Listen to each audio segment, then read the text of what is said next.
옆에 사람과 인사하도록 하겠습니다. 감사하며 삽시다. 오늘 우리는 다음 주일 추수감사주를 앞에 놓고 하나님의 선하신 뜻, 오늘 본문 5장 18절에 범사에 감사라는 하나님의 뜻을 가지고 함께 은혜를 나누려고 합니다. 여러분, 우리가 감사할 수 있다는 것 얼마나 행복한 일일까요?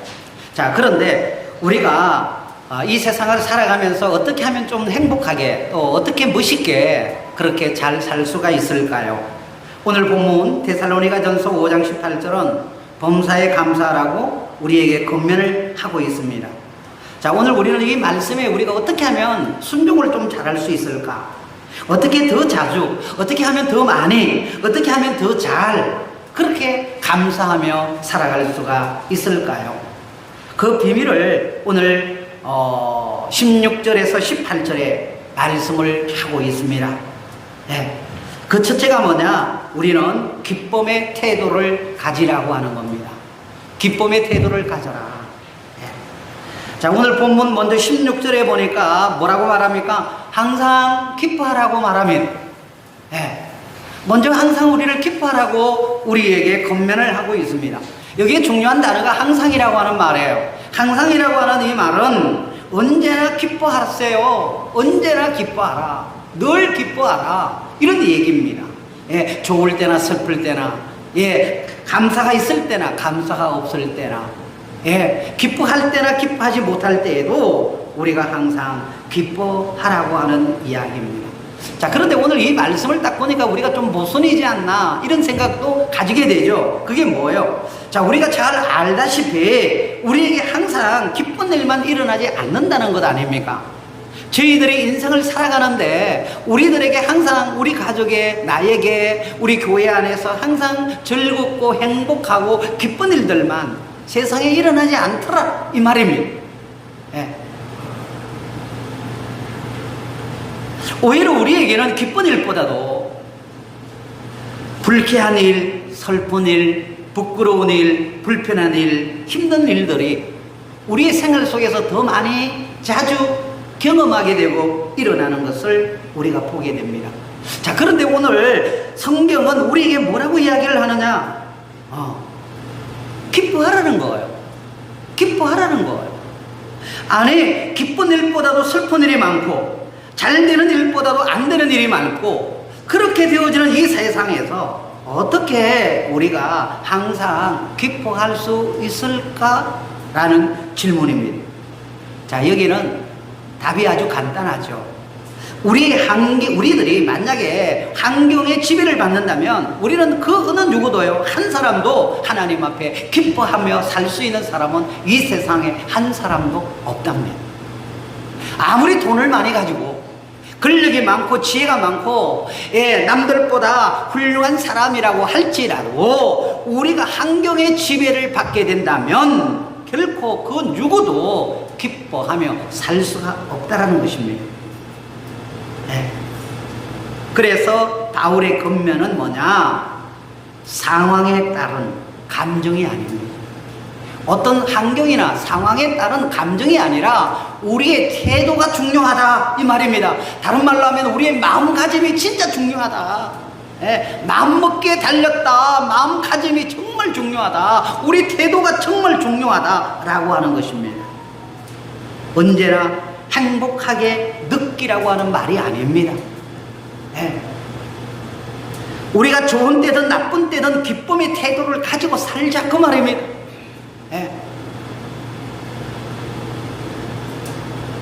기쁨의 태도를 가진 사람은 상황이나 감정의 노예가 되지 않고 오히려 의지적으로 우리가 기쁨을 선택하게 되더라 그 말입니다. 여러분, 슬픔 중에도 우리가 할 수만 있으면 기쁨을 택하려고 노력하는 저와 여러분이 되어야 합니다. 그래서 엘레나 루즈베트라고 하는 이 사람은요, 이런 얘기를 했어요. 내가 나를 불행하게 하지 않으면 아무도 무엇도 나를 불행하게 만들 수 없다. 내가 나를 불행하게 생각하지 않는다면 그 누구도 그 어떤 환경도 나를 불행하게 만들 수가 없다. 예. 우리는 성경에 다윗을 잘 압니다. 예. 다윗은요, 주님이 만드신 날이기 때문에 이 날 속에서 늘 하나님 앞에 기뻐하며 사는 그러한 사람이 다윗이었습니다. 왜냐? 세상을 바라보고 살지 아니하고 하나님과 함께 하나님과 더불어 살아가는 이와 같은 다윗이었기 때문에 늘 하나님 앞에서 기쁜 날이라 생각하고 살아가고 있다는 거예요. 여러분, 오늘도 내일도, 그리고 좋은 일이 일어나도 나쁜 일이 일어나도 여러분, 주님의 날이므로 날마다 기뻐하며 살아가는 저와 여러분, 그리고 다윗처럼 되어지기를 주의 이름으로 축복합니다. 우리가 잘 아는 바울이라고 하는 사람은 어떻습니까? 이 전도를 하다가, 주의 일 하다가 감옥에 갇혀요. 여러분, 주님 일하는데 상 주지 아니하고 벌을 주시는 거예요. 감옥에 갇혔어요. 매도 맞았어요.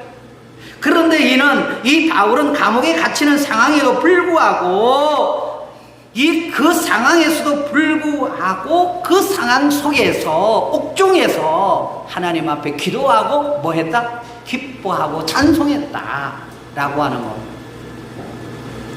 여러분, 이게 믿음이에요. 기뻐할 수 없는 안경 속에서 하나님 앞에 기뻐할 수 있는 사람, 이분이 바로 진짜 예수를 믿는 사람이에요. 그렇지 않아요? 예? 바로 오늘 저와 여러분들이 이와 같은 태도를 우리가 훈련하고 배양한다면 우리는 훨씬 더 많이 하나님 앞에 감사하지 않을까, 그렇게 믿어지는 거예요. 목사님, 우리 집 환경이 이렇는데요, 지금 내 상황이 이래요. 이렇다면 우리는 절대로 감사할 수가 없습니다. 도리어 감사보다는 뭐죠? 원망과 불평이 쏟아나온다, 그 말입니다. 그러나 그럼에도 불구하고 상황에 따른 감정이 아니라 하나님을 향한 태도가 정말 중요하다라고 하는 것입니다. 특별히 모든 것을 협력해서 선을 이루게 하시는 하나님을 믿는 성도라면 바로 죽음을 이기시고 부활하신 그리스도 예수 안에는 그리스도인이라면 우리가 더욱더 상황에 상관없이 기뻐할 수 있고 그 가운데 감사의 제목들을 발견하게 된다라고 하는 것입니다. 그러므로 저와 여러분 모든 일에 감사하기를 원한다면 먼저 기쁨의 태도를 가져야 됩니다. 아, 참 기쁘다. 정말 행복하다. 그런 마음을 여러분들이 가져야만이 기도가 되고 더 나아가서 하나님 앞에 감사가 된다는 거예요. 기쁨 상태가 아닌데 우리가 더 이상 뭘 하느냐 이 말입니다. 감사를 정말 하려면은 진짜 기쁨이 충만해야 된다 이 말입니다. 여러분 모두 기뻐하시기를 바랍니다. 사실 우리가 성경에 기록된 이 헬라어에서 기쁨이라고 하는 단어랑 그리고 감사라고 하는 이 단어는요, 단어가 다르지만 그 처음 출발할 때 어근요, 원뿌리는요 같은 뿌리에서 나왔다는 것입니다. 다시 말하면 항상 기뻐하면 범사에 감사할 수 있다라는 결론이에요. 기쁨 없는데 감사가 있느냐? 없다라는 겁니다. 원망이 있는데 어떻게 감사가 나와요? 기쁨이 있으니까 감사가 나온다는 겁니다. 그러므로 내가 그리스도 예수 안에 있음을 언제나 인식하고 아침에 눈을 뜨자마자 기쁨을 여러분들이 먼저 선택하시기를 바랍니다. 아, 오늘 너무 행복하다. 오늘 정말 좋은 날이다. 멋진 날이네. 와, 기쁘네. 여러분 이렇게 여러분 한 해 시작하시기를 바랍니다. 특별히 이제 우리 다음 주일 감사주일을 앞에 놓고요, 여러분 이번 한 주간 동안이라도 여러분들이 의식적으로 생각을 하면서 정말 하루하루 한 시간 몇 초마다 하나님 너무 기쁩니다 라고 하는 그러한 고백을 해보시기를 바랍니다. 기쁨의 태도가 배양되면 이전보다도 더 많은 감사하는 우리 자신들을 발견하게 될 줄을 저는 확신합니다. 두 번째로요, 우리는 쉬지 말고 두 번째로 우리가 기도를 통해서 하나님과 지속적으로 교제를 해야 되는 겁니다. 지속적으로 교제하자. 자, 오늘 우리가 본문 17절에 보니까 쉬지 말고 기도하라고 바울은 두 번째로 우리에게 권면을 내요. 쉬지 말고 기도하세요. 예. 자, 이 말을 그대로 보면 24시간 내내 우리가 일도 하지 말고 기도하라고 하는 뜻은 아닙니다. 예. 여러분, 그리스도인들도 세상에 나가서 일을 해야죠. 기도만 할 수 없는 거 아닙니까? 24시간 내내 우리가 잠도 자지 아니하고 기도만 하는 사람이 그 그리스도인이 아니라 그 말입니다. 이 말의 의미가 뭘까요? 이 말은 가능할 때 언제든지 여러분 기도하는 사람이 되라는 겁니다. 내가 조금이라도 기도할 수 있겠다, 그런 생각이 들어지고 그런 마음이 생겨나면 언제든지 하나님 앞에 기도하라. 그게 바로 쉬지 말고 기도하라라고 하는 이야기입니다. 네.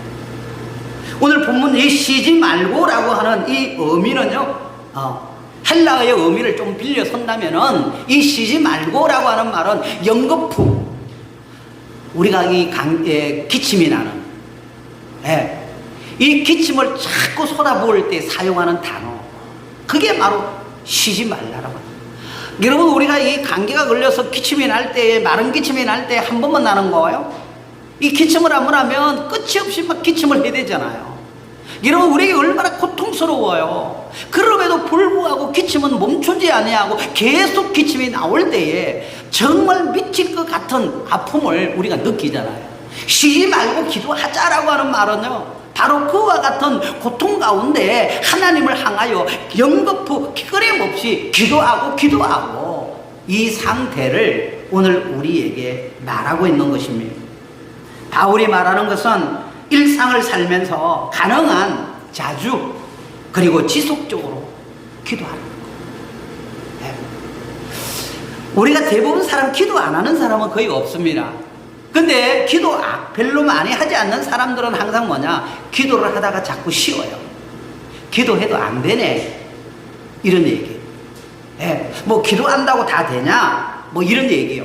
그래서 어떤 때는 기도를 하다가 어떤 때는 기도를 하지 않아요. 여러분, 이런 것은 우리가 기도하는 게 아니랍니다. 기도하는 게 아니에요. 왜? 하나님은 우리의 마음을 다 아시잖아요. 우리가 어떤 믿음을 가지고 있고 우리가 어떤 마음으로 하나님 앞에 아뢰고 있다라고 하는 걸 우리가 너무 잘 알잖아요. 여러분들이, 우리가 이 자녀를 키워가면서 자녀들이요, 아버지 어머니에게 와서요 뭔가를 부탁할 때에 이 아이가 아버지 어머니를 이용하려고 뭔가를 이야기하는 건지, 또 아버지 어머니의 마음을 한번 떠보려고 하는 건지, 정말 이 아이가 이번 일은 정말 아버지 어머니에게 뭔가 정말 도움을 받고자 하는 간절한 마음, 진심으로 말하는 건지, 여러분, 우리 인간도, 부모도 그걸 다 아시죠. 그래서 아이들이 건성으로 아버지 뭐 해주세요라고 할 때 알았어, 건성으로 대답할 겁니다. 알았어. 그건 뭐예요? 건성으로 말했기 때문에 알았지만 나는 안 해. 근데 아이가 너무 진심으로 정말 갈급함으로 부모에게 얘기를 하잖아요. 그러면 부모는 진심으로 응답을 하는 거예요. 알았어, 이번에는 아빠가 해줄게. 응답이잖아.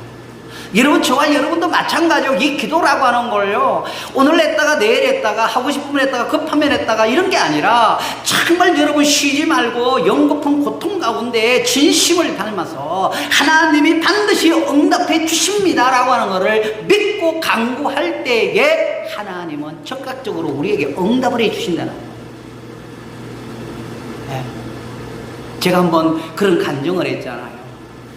여름철에 우리 주일학교 아이를 데리고 저기 밀양강에 캠프를 갔습니다. 너무 더웠어요. 그리고 그때 우리 교회 봉고차가요, 이제 초창기다 보니까 에어컨이 나오지 않는 봉고차였어요.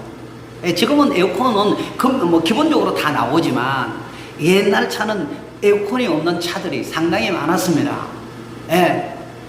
날은 너무 덥고요, 아이는 빽빽하게 태워놓고요. 여러분, 그러다 보니까 얼마나 더워요.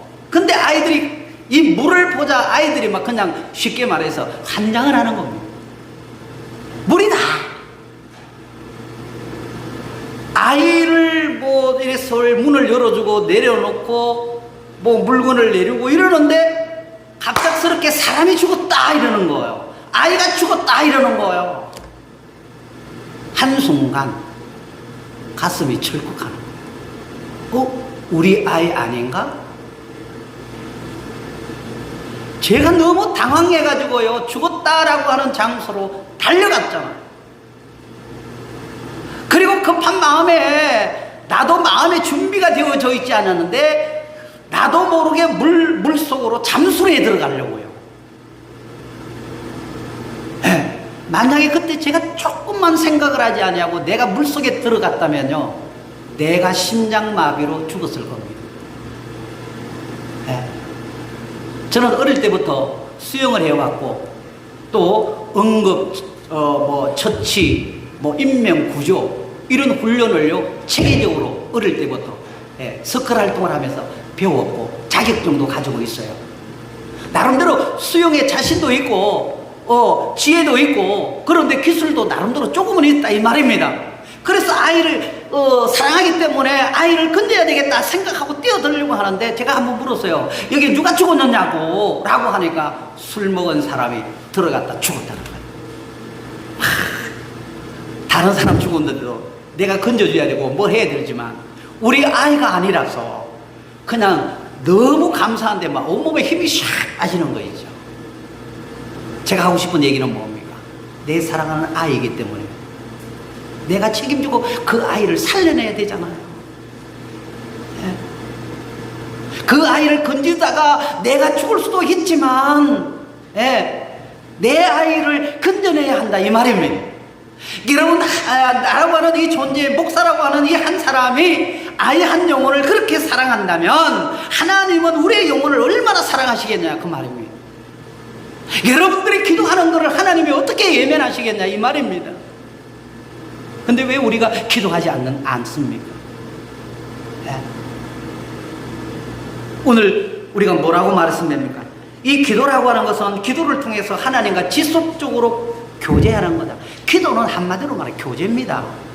누구와의 교제입니까? 하나님과의 교제예요. 여러분, 옛날 연애하던 시절을 한번 생각해 보세요. 연애를 할 때 우리가 어떻게 합니까? 예쁘게 해 나가는 거예요. 예쁜 말을 하는 거예요. 사랑스러운 말을 하는 거예요. 만남이 너무 즐거워요. 안 만나면 이상해요. 그게 연애 시절 아닙니까? 기도라고 하는 거는 여러분 우리가 그런 마음을 가지고 하는 거예요. 하나님 만나러 가니까 이게 기쁜 거예요. 내 모습을 바라보게 되고 내가 정리하게 되고 나의 다른 아름다운 모습으로 하나님 앞에 나가 내 모습을 보여드리고 싶은 거예요. 그분과 교제하기를 원하고 대화하기를 원하고 그분의 마음을 알고 나도 그분처럼 내가 사랑하는 하나님처럼 살아야지. 그게 바로 우리가 기도라고 하는 거예요. 여러분, 너무 어렵게 우리가 신앙생활을 하시면 안 되는 거예요. 그래서 우리가 이 기도라고 하는 것은요 뭐냐, 이 기도는요 염려가 생기면 그 염려를 기도로 바꿔놓고요 하나님께 말씀을 드리는 거예요. 하나님, 나 이렇게 큰 염려가 있네요. 근데 이 염려 가운데 제가 하나님을 믿고 하나님께 기도하는 거예요. 하나님, 나 어떻게 하면 좋겠죠? 좋아요. 그렇게 하나님 앞에 기도하다가 보면 염려가 기도로 바뀌어가지고 응답이 되는 거예요. 기쁜 일이 생기면 사람들에게 자랑만 해대지 말고 하나님께 감사와 찬양의 말씀을 오늘 우리가 올리자 이 말입니다. 세상 사람들에게 자랑하면 뭐합니까? 그래서 기도라고 하는 건 뭐냐? 하나님과의 교제고 하나님의 교제이고 또 하나의 특권이 바로 기도라고 하는 거예요. 세상 사람들이 하나님 앞에 기도해가 기도 응답 안 합니다. 안 되겠죠. 여러분, 우리는 기도하면 하나님 응답해 주십니다. 아멘입니다. 너희가 무엇이든지 구하면 반드시 어떠합니까? 하나님이 행해 주시겠다는 겁니다. 내 이름으로 무엇이든지 구하면 하나님이 모든 소원을 다 들어주시겠답니다. 부르시리라는 것입니다. 응답해 주신다는 거예요. 왜 안 합니까? 여러분 기도 안 해도 여러분 잘 살 수 있다고 생각하십니까? 여러분 기도하지 않아도 여러분의 인생이 행복해질 거라고 생각하십니까? 그렇지 않거든요. 기도해야죠. 여러분 이렇게 세상이 힘들고 어려운 이 시절에 여러분 우리 그리스도인들이 왜 기도의 자리로 나오지 않느냐 이 말입니다. 다시 한번 우리 60년대 70년대처럼 여러분 우리나라 삼천리 방방곡곡 계곡 산 바다 어디를 막론하고 주여 하고 기도하는 이 엄청난 소리가 온 세상에 이제 소리쳐 나가야 합니다. 네? 기도원에 올라가면 기도할 자리가 없어요. 불과 한 30년 전만 해도 우리 특히 부산 지방에는 기도원도 별로 없고 그러다 보니까요, 부산이나 양산이나 여기 대표적으로 큰 기도원이 두 군데 있는데, 부산에 하나, 저기에 양산에 하나 있는데, 교인들을 데리고 기도하러 올라가면요, 내가 해야 할 기도 자리가 별로 없어요. 네. 전부 다 따닥따닥 들어붙어가지고요, 얼마나 열심히 기도를 하는지. 근데 지금은 기도하는 교회도 없고 기도하는 사람들도 없잖아요. 이 코로나 시대에 저와 여러분들이 이제 우리가 해야 할 일이 뭐냐? 기도하는 일입니다. 아멘입니까? 기도하셔야 돼요.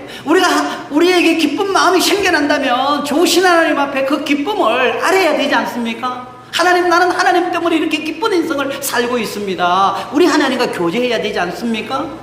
예? 그리고 그 기쁨을 통해서, 그 교제를 통해서, 이 특권을 통해서 우리가 더 좋은 기도의 응답을 오늘 우리가 받아 누려야 되지 않느냐 이 말입니다. 여러분들이 바로 그런 주인공이 되기를 주님의 이름으로 축원합니다. 마지막 세 번째로, 모든 일에 감사하는 것이 하나님의 뜻임을 우리가 인식해야 합니다. 모든 일에 감사하는 것, 이게 하나님이 우리에게 원하시는 하나님의 뜻이로구나. 네. 여러분, 우리가 이 하나님의 뜻을요, 여러분들은 자꾸 큰 거, 내가 세계를 구하고, 교회를 내가 짓고, 이런 것들을 통해가지고 하나님의 뜻이라고 생각하시는 분들도 많겠죠. 그러나 하나님의 순수한 뜻이 뭘까요? 오늘 본문은 여러분들이 하나님 앞에 감사하는 마음, 그 마음을 가지는 것이 하나님의 뜻이라고 해요. 네? 우리가 조그만 신앙생활을 하다 보면 이 정도의 하나님의 뜻을 우리가 세상에 얼마든지 펼쳐나갈 수가 있다 이 말입니다. 그래서 이 마지막 18절은요, 범사에 감사하라. 이것이 그리스도 예수 안에서 너희를 향하신 하나님의 뜻이니라. 범사에 감사하라. 범사에 감사하라. 바로 바울은 모든 일에 감사하는 것이 하나님의 뜻이라고 말씀을 하고 있습니다. 본문은 오늘 이렇게 말합니다. 우리가 범사에 감사해야 할 이유는 하나님의 뜻이기 때문에 우리가 감사하는 거다.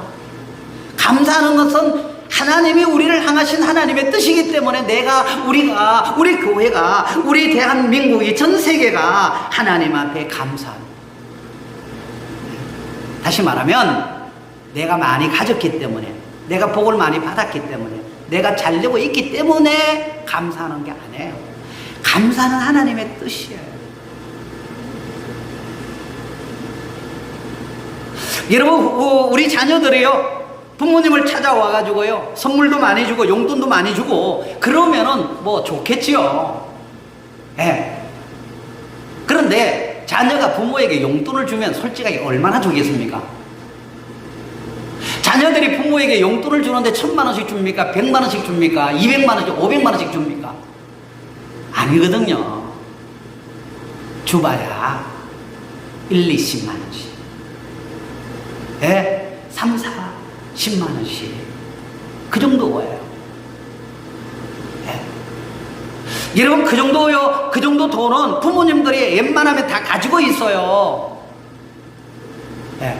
또 우리 자녀들의 용돈이 없이도 부모님은 솔직하게 살 수 있어요. 좀 힘들 수도 있겠지만, 예. 제가 이야기하고자 하는 말은 자녀들이 주는 이 용돈은 부모님에게 큰 힘도 될 수가 있지만 어떻게 보면 큰 힘이 되지도 못하는 한 부분이다. 그건 뭐예요? 자녀가 부모에게 주는 거는 마음이고 어떤 감사가 그 안에 포함된 거지 돈 자체가 중요한 건 아니다. 자식이 부모에게 돈을 드리지 못하고 용돈을 드리지 못하지만 뭐예요? 마음을 담아서 부모님에게 찾아와서 엄마 손 한번 잡으면서 엄마 사랑해. 엄마 내 마음 알지? 벌써 이건요 몇백만 원, 몇십만 원의 용돈보다도 부모의 마음을 뭉클하게 만들어 놓은 상태입니다. 물론 그러고 손 잡아주고 이야기하고 용돈 드리고 이러면 더 좋겠지만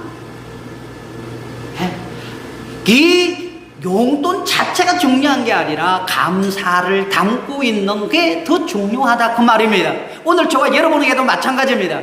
여러분이 먼저 물질로 또 다른 무엇으로 하나님 앞에 크게 감사해야지 라고 마음을 먹기 전에 먼저 나는 진짜 내 마음을 담아서 하나님이 나를 여기까지 인도하고 구원받게 하고 교회를 섬기게 하고 직분을 주어서 이 교회를 섬길 수 있도록 하나님이 축복해 주신 정말 좋으신 하나님, 나를 위해서 십자가에 죽으시고 나를 위해서 다시 그 십자가에서 무덤에서 살아나신 그 좋으신 예수님을 내가 진심으로 사랑해서 하나님께 감사를 드릴 수밖에 없는 거. 이 마음이 충만할 때 여러분 다가오는 이 감사절은 정말 우리에게 은혜가 되는 감사가 아닐까 저는 그렇게 믿어집니다. 네. 여러분, 하나님은 우리가 원망을 하거나 불안한 것을 원치 않습니다. 하나님은 감사하기를 원하시는 겁니다. 네. 우리가 불평하고 원망하고 또 불안해하고 이렇게 살아가는 것을 우리 하나님은 원하지 않아요. 네. 여러분, 자녀들이 그렇게 살아가고 있다면 부모의 마음이 얼마나 짐스럽겠습니까? 감사한다는 것 자체가 하나님의 마음을 편하게 하는 거고 부모의 마음을 편하게 하고 있다는 사실이에요. 네. 여러분, 자주 우리 젊은 분들은요 부모님에게 용돈을 못 드려도 자주 전화라고 낳아주어서 감사합니다. 기도해 주셔서 감사합니다. 늘 염려해 주시고 우리를 축복해 주셔서 감사합니다. 여러분, 전화라도 자주 드리시기를 바랍니다. 네? 얼마나 감동스러울까요? 네? 하나님도 마찬가지예요. 여러분, 우리 하나님은 모자람이 없는 분이에요. 모든 것을 가지고 계신 분이라 최고의 하나님이라 그 말입니다. 그분에게 우리가 뭘 드려서 그분의 마음을 기쁘게 할 수가 없어요. 감사하는 마음, 그게 바로 하나님의 뜻입니다.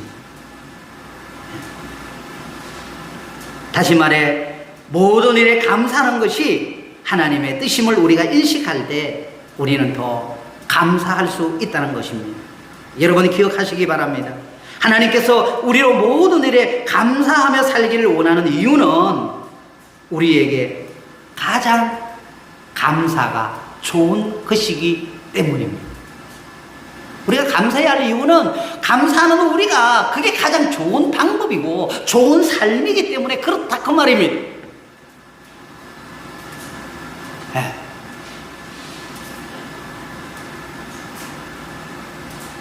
저는 개인적으로 교회에 우리가 이 10의 1조라고 하는 거는요, 10의 1조 헌금이라고 하는 거는 우리가 일한 대가, 노력의 대가에 열의 하나를 드리면 됩니다. 물론 10의 2를 드리는 분들도 있고요. 또 10의 1조가 아니라 10의 0.5 뭐 이렇게도 드리는 분도 있지만 예, 그거는 그 일의 어떤 대가의 10의 1의 기준에 맞춰서 하나님 앞에 드리면 되는 거죠. 그런데 우리가 하나님 앞에 이 드리는 감사는요, 예, 얼마나 아름다운 헌금인지 몰라요. 예, 감사. 굉장한, 하나님의 축복. 저는 교회에서요, 우리 교회가 헌금이 나온다면 감사 헌금이 많이 나오는 교회가 됐으면 좋겠어요. 왜? 모두가 감사하고 있으니까 한 사람 한 사람 신앙이 얼마나 재밌고 기쁘고 즐겁고 훌륭하냐 이 말입니다. 그 교회가 좋은 교회 아니에요? 감사 헌금의 액수가 아무리 작아도 하나님 앞에 날마다 감사할 수 있다는 거. 슬픔이 변하고 슬픔을 통해서 하나님 앞에 감사하고 박해와 고통을 통해서 하나님 앞에 감사하고 그것을 이기기 위해서 하나님 앞에 감사하는 성도들이 충만할 때에 교회가 얼마나 은혜롭냐 이 말입니다. 네. 이 감사가 그렇게 중요한 거예요. 여러분, 감사의 태도로 기도하는 사람들의 기도, 네, 반드시 응답이 있습니다. 오늘 보면 우리가 기뻐하고 기도하고 감사하는 거는요, 이게 따로 이게 아니에요. 네, 이 세 가지가 바로 하나님의 뜻이라고 하는 거예요. 네, 기쁜 생활을 하지 아니하고 기도할 수가 없고요. 기뻐하고 기도하지 않는 사람이 감사를 잘하지 못합니다. 여러분, 저와 여러분들이 범사에 감사하는 여러분들이 되시기를 바랍니다. 그래서 감사함으로 하나님 앞에 아뢰라. 하나님은 또한 감사하는 자를 찾고 계십니다. 다윗이나 바울은 끊임없이 감사하는 그러한 대표적인 신앙인이었습니다. 하나님은 또한 감사하는 자에게 더 감사할 제목들을 막 주시는 거죠. 근데 교회도 보면요, 감사하는 사람은 계속 감사하고 감사를 안 하는 사람은 끊임없이 감사를 안 해요. 네.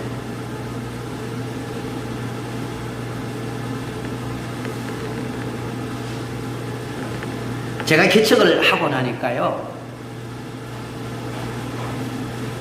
제가 개척할 때에 개척 멤버들이 좀 있었습니다. 제가 그분들을 데리고 한 건 아닌데, 사실 제가 개척하려고 하는 지역도 아니었고 대상도 아니었는데, 누구 소개로 개척을 하려고 하는 사람을 하나 만났는데, 대충 이야기를 하고 제가 그랬습니다. 당신들하고 개척할 사람 그분하고 그분은 그 당시 강도사님이었습니다. 저는 전도사였고요. 그래서 강도사님하고 같이 하라고. 그렇게 하고 저는 이제 선을 긋고 집에서 이래 있는데, 이분들이 한 주 전에 만나고 나서 전화가 왔어요. 전도사님이랑 같이 개척을 했으면 참 좋겠다. 아니, 같이 한 10분이 있잖냐고. 저는 아니라고. 라고 하고 했는데, 그분들이 자꾸 강건해가지고 한번 만나자. 이래가지고 만났는데, 교회가 하고 있다가 목사님하고 교회하고 이렇게 분란이 일어났어요. 목사님이 화가 나가지고 교회를 정리를 하고, 브라질로 선교사로 떠났습니다. 그 당시 교회에 한 67명이 모였는데, 이래저래 다 갈라져 나가고, 자기들의 말에 의하면 한 20여 명이 자기들끼리 이렇게 만나고 있다, 이런 얘기를 하더라고요. 그래서 제가 그들분들이 그런 이야기 했습니다. 저는 여러분들이 모여있는 것을 별로 좋아하지 않습니다. 여러분 때문에 만약에 제가 개척을 하게 되면 당신들 때문에 교회가 지질이도 부흥 안 되고 힘들 수도 있고, 또 한편으로 당신들 때문에 교회가 크게 부흥될 수도 있습니다. 여러분의 태도에 달렸습니다. 그렇게 하고 자꾸 강건하니까 제가 허락을 했습니다. 이 얘기를 허락을 했어요.